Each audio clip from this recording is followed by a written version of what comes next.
and now to here. This is the third year here. And it's dropping off. Why? Why do you think so? It's dropping off because they charge an astronomical amount of fee to get in, to participate. No, I'm not talking about the consumers.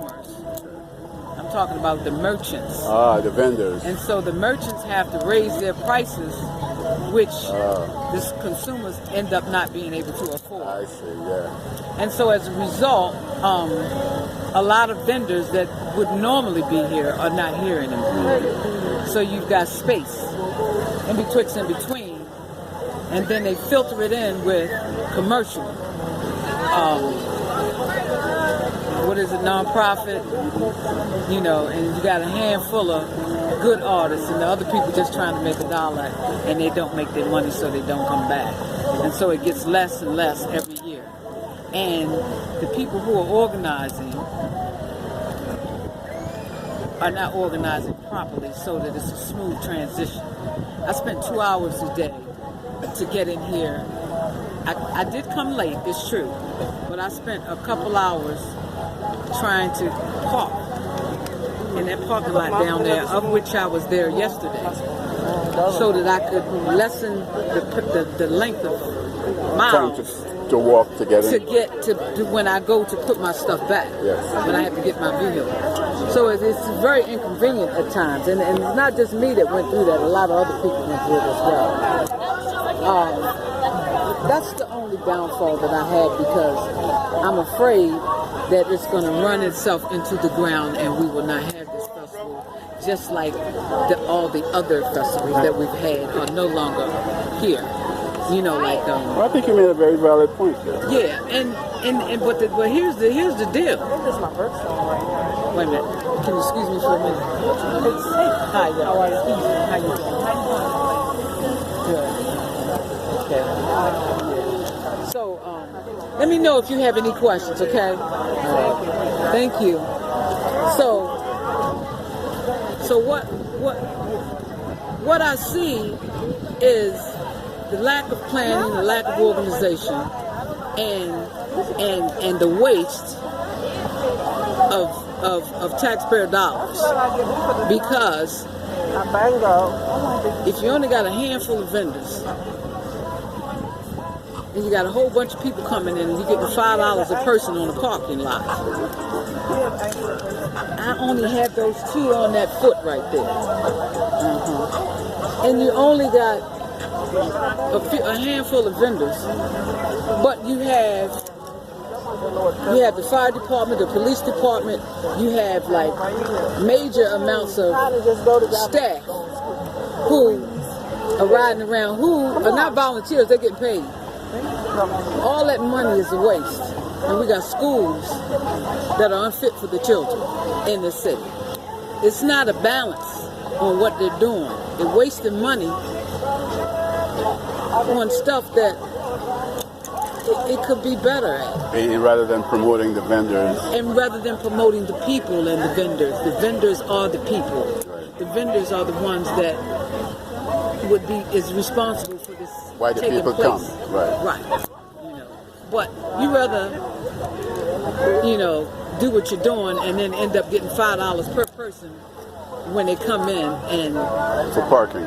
Yeah, but that can't go anywhere because you're paying so many other people. You got all the golf carts and you got this and you have that, and you don't have no shuttle to take people back and forth. It's just, it's a place that I love. There's an enjoyment here. There's a lot of, there's some cultural things that I can go down there and spend my money on. But there's a lot of stuff that, is not really unique. Would you like it to be more than 2 days?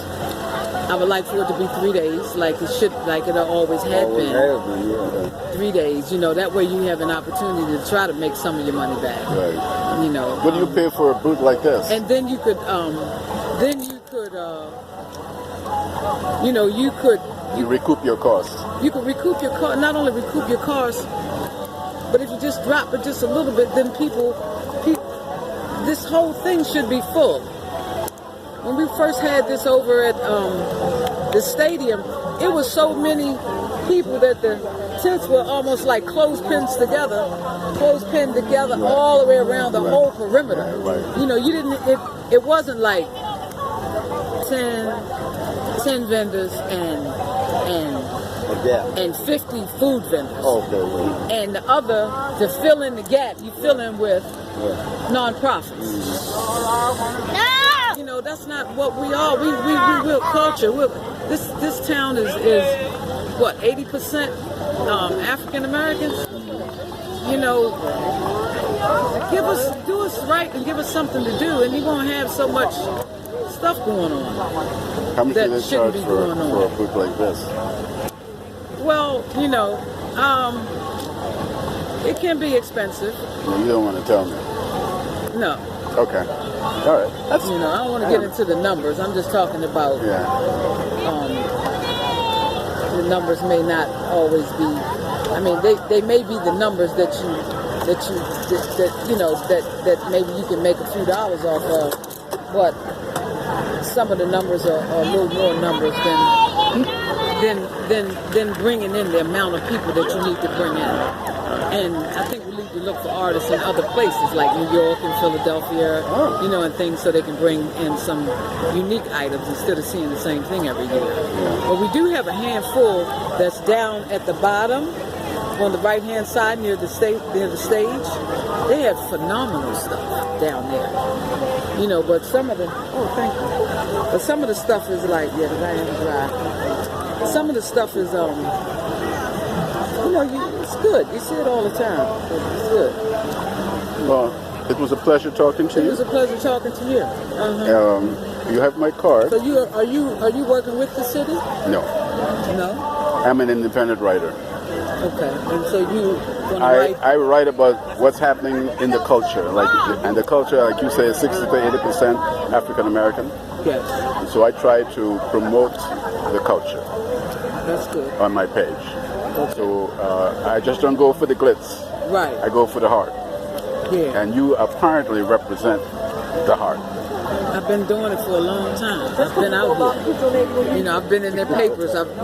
Starting out from the very beginning. You know, I usually bring a lot of more items, you know, the clothing and the art and things like that. But now I just travel real light with a handful of jewelry, you know, so that I can get in and get out.